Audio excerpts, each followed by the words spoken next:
Check the mic and make sure it sound right, boys.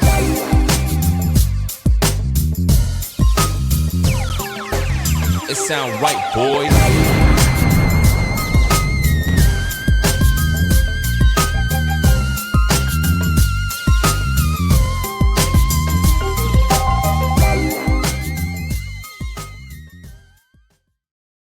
What's up, guys? Man, this is another Hambone's quick review, and like I've said on the couple other ones that I had before this one, it's a series where I go back and I do a quick review of some movies that I'm catching on streaming.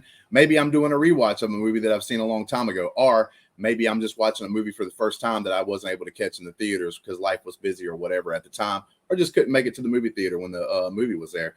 But I also would like to, like I do all the time, man, thank you to the Patreons. Can't thank you guys enough. Thank you guys for being there with us. And a lot of you from the very beginning. Couldn't make it without you guys, and appreciate everything that you do for us. And at the very end of the video, I'll be showing like basically a little ad that shows other ways you can support us if you would like to do it that as well. And with that being said, today's movie we're going to be talking about is Wes Craven's 2005 movie, Red Eye. Now, this movie right here, I have seen before.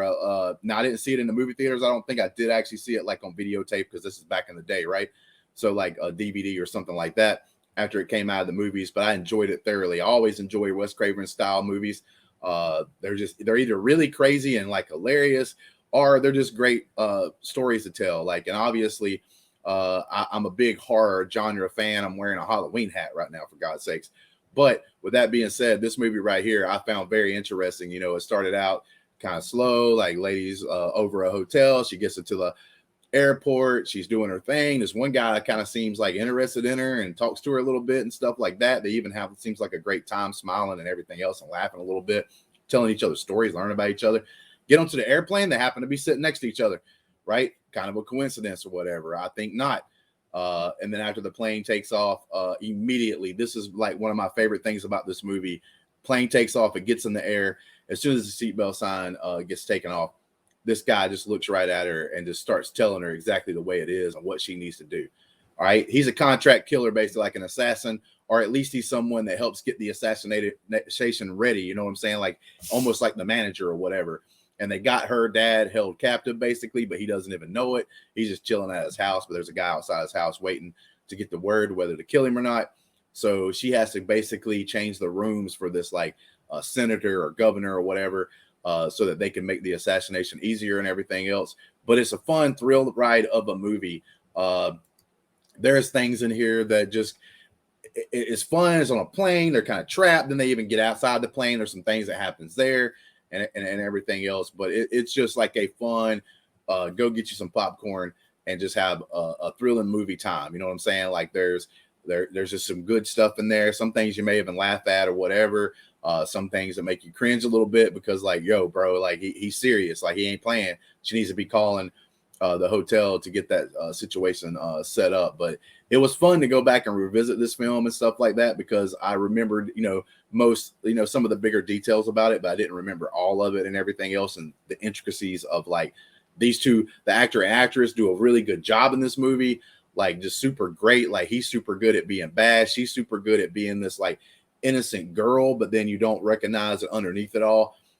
She had something happen to her in the past or whatever, and she had promised herself she would never be taken advantage of again, which he doesn't know. And that's like a cool part of the movie as well. But yeah, man, like really go out, really see this. This is one of Wes Craven's, like, I think dark horse like movies. People don't really bring up Red Eye when they talk about Wes Craven as much as some of his other things that he's done. But I actually think this is a really great movie and stuff like that. It probably should be talked about more. Like I said, just having a fun in a plane. Like this is one of my favorite, like, okay, something's happening, you're stuck in a plane style movie, like ranks up there to me like Air Force One and movies like that where you have the plane thing going on. But yeah, guys, really appreciate it. Really appreciate you spending some time with me. Go back and revisit Red Eye. It is streaming now, I think, if I'm not mistaken, on HBO Max. If you would like to go watch it and give it another rewatch or watch it for the first time. If you haven't watched this movie, it's very good, very entertaining, like I said. And it's not a very long movie. It's only like a little bit over an hour and a half. So it's not like you're having to, put a 3-hour movie in and sit down and watch it just to see if you like it or not. This right here is, I love the fact that some of these movies are like tight, man. Like they don't have to be so long. Like me and my son went and seen in the movie theaters here recently, Megan, 1 hour and 47 minutes. Enjoyed it. Fun story. Sometimes you don't have to be a 3-hour movie to tell your story and everything else. But I really thank you guys for watching. And like I said, on my way out, I'm going to show you a couple of ways that you could support us if you wanted to. Hey guys, it's Justin, aka Hambone, just here to let you know a couple of things that we have going on with the channel. One, we have a Patreon. If you can and want to support us, you can do that. As little as $1. You can join the Discord. We also have a merch store where you can get some cool shirts, mugs, and stuff with all of our different shows and labels on there. And thank you for all of our supporters that have already been there with us.